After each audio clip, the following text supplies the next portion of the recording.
Greetings, my tribe. Welcome to the huddle. I hope you guys are having a good day. I got these earrings at Aldi's of all places. I walked in the store and I said, ooh, I have them in these multicolors and in blue, so I really like them. I like stuff like that, kind of pizzazzy. Today I wanted to talk about generational trauma.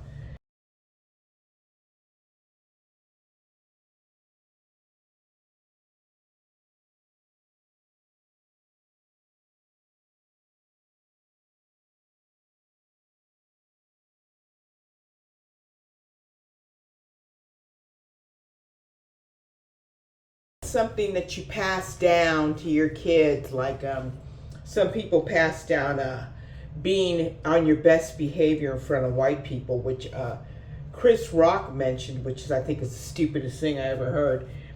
I mean, if they're going to think bad of you, they're going to think bad of you, right?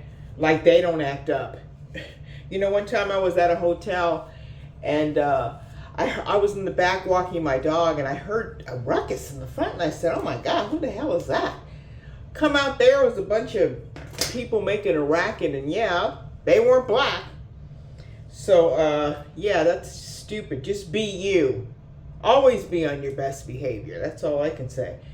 Anyway, so I was teaching this third grade class the other day, and this kid, we were reading about, what's his name? God, Frederick Douglass and his childhood as a slave. And one of the little white girls asked me, she said, why did people feel like it was okay to make people slaves in those days? And I'm like, I told her, I said, hold on a second, I have to be careful what I say. And I was trying to think of a way.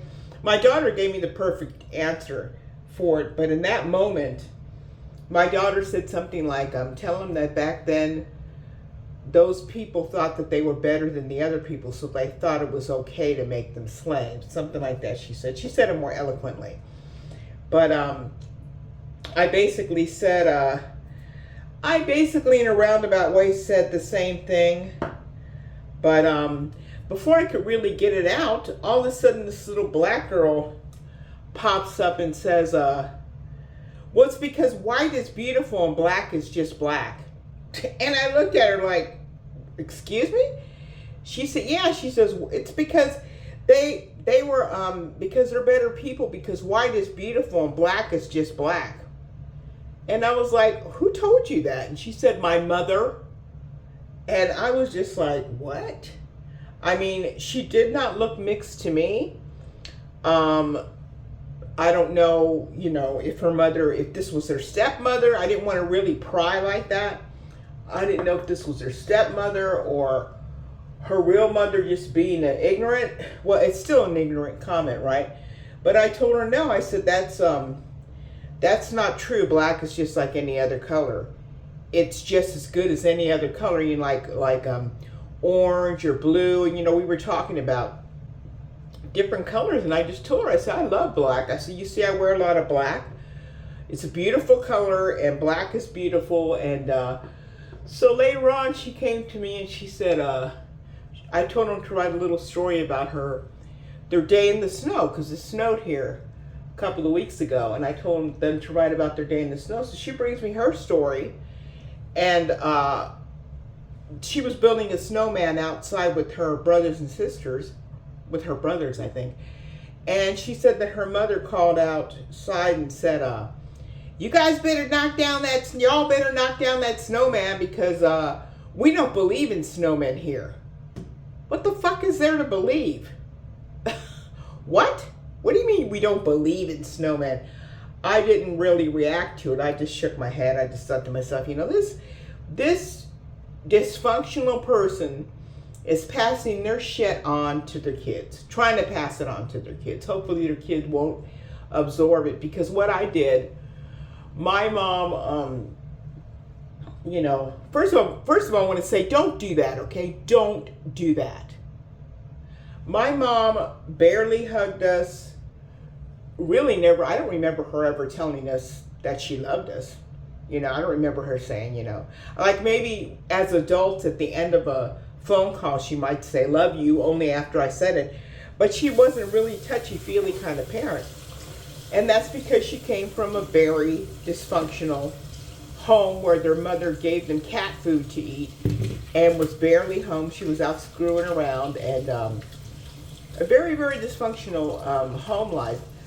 So when I was about 12, I thought to myself, if I ever have kids, I am going to be the complete opposite of my mother. And I was.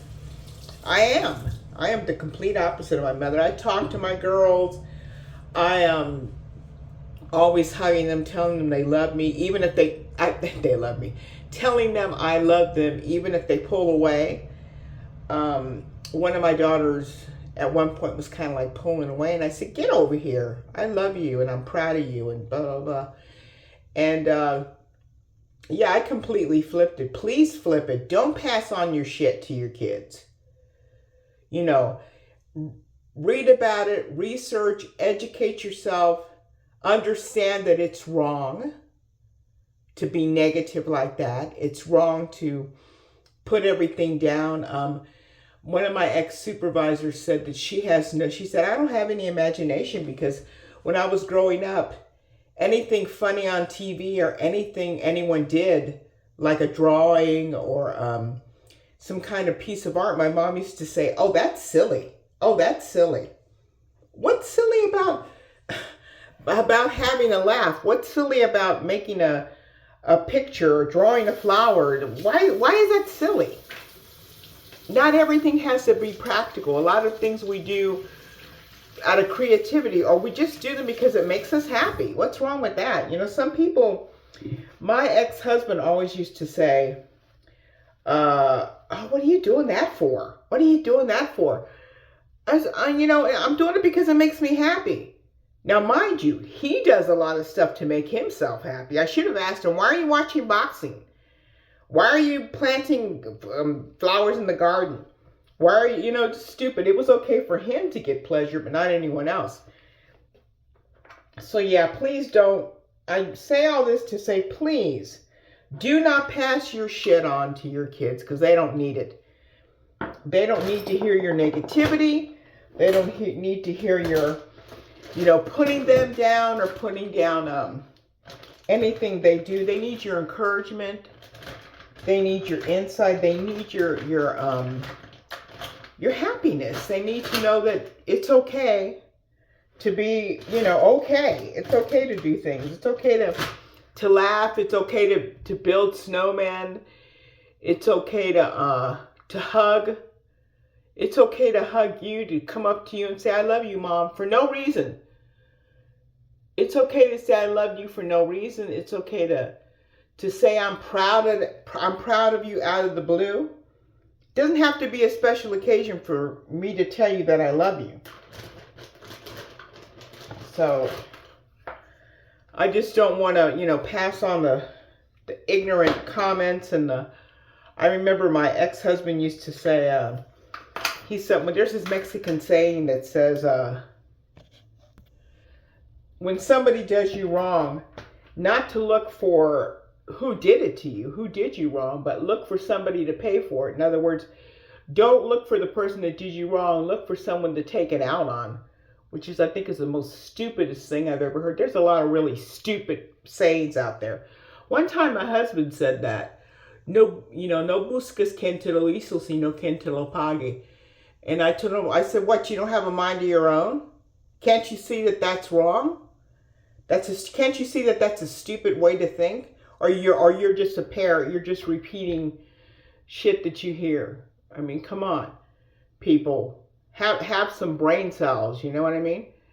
And he just kind of looked at me like, yeah, I mean, why would you want to pass that stupid sayings on?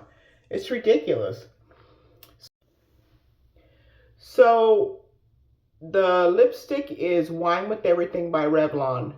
The eye makeup is this dark brown by CoverGirl.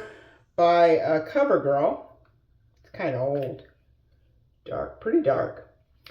And I just put that at the end of my eye to like accent the shape of my eye, which is very pretty. Kind of, slanty. I colored in my eyebrow just ever so slightly. And I think that's about it. This is nice for a job interview. Very toned down, just perfect. Right in the middle there. I don't know if I recommend these earrings for a job interview. Probably not. Maybe something a little more conservative. But I really just wanted to give you guys that message. Don't pass on your shit, man. Get help. Don't make generational trauma. Don't do that. You know, life is hard enough for us, for these kids nowadays. Life is really hard for these kids nowadays. And when I was married, my husband and I, we both came from really poor backgrounds. I'm talking about the ghettos. He came in from the streets. He grew up on the street as an orphan. And I came from the ghettos of Ohio. But still in them, we were both able to get good jobs at UCLA Hospital. And we were able to have 2 cars and a house. Nowadays, you can't do that. They won't let these kids do that. This government is killing the American dream.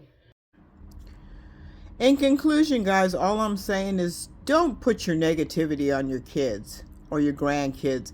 I used to say, when anything happened, I used to say, well, that's just my luck. And then I heard my granddaughter say it. Well, that's just my luck. And I said, no, honey, don't say that. That's not a good thing to say. We should always hope for the positive, always expect the positive. And if the negative comes, then we'll deal with it. But first, let's expect the positive. And she said, okay, Grandma. And she's very much into positive affirmations now. She meditates. She's a yoga teacher.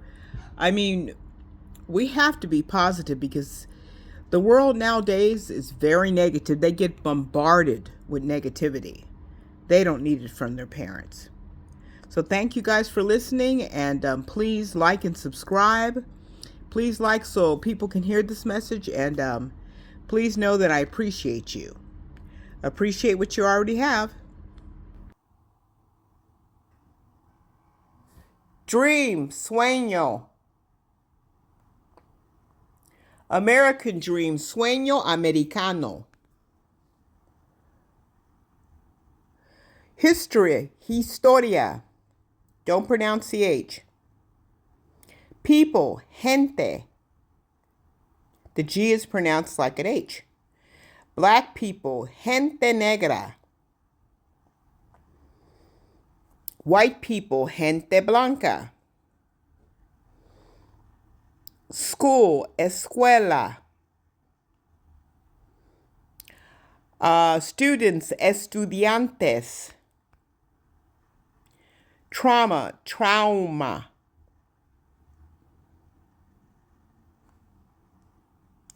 Generational trauma, trauma generacional. Wow. Love you guys. Take care of yourself. Make yourself first.